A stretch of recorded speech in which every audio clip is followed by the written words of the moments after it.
Okay, next caller! Hello! Hello? Hello, ano pong pangalan Rodora nila? Dizon po. Rodora Hello din po Dizon. kina Papa Dudut and kay Miss Ness po. Love problem ko po kasi tungkol sa kinakasama ko.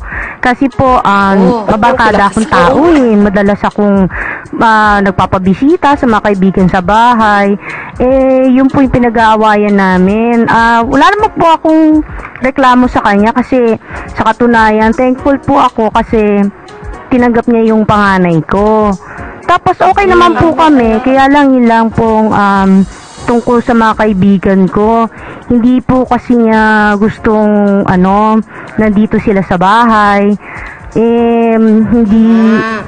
Hindi ko naman po maalis sa buhay ko mga friends ko eh. Paano po kaya yun? Palagay ko, Doray, umadjust ka. Oo, O, tama. ikaw ang umadjust sa husband mo. Kasi hindi pwede kasing lagi ding, okay lang siguro, I'm sure, do sa husband mo, na Once in a while, oo. may bisita ka, may kaibigan kang dadalaw. Di ba every weekend? Oo naman, at parang ginagawa mo naman ng barkada mo nandun. Siyempre, may lalaking gusto privacy. At saka pati ang lalaki kasi, ganito yan. Gusto lang siguro niya na makilala din niya yung mga barkada mo. Baka oras na rin siguro na ipakilala mo siya ng formal.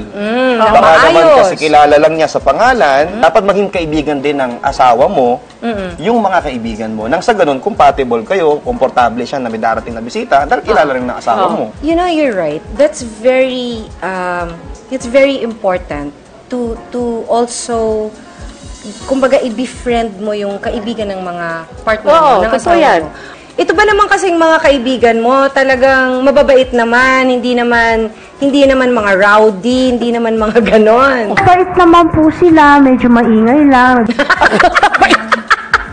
Hindi, siguro kagaya ng sinabi ni Miss Alma, you have to adjust a little bit. Correct. At kay Papa Dudut naman, then you have to introduce them. Formally.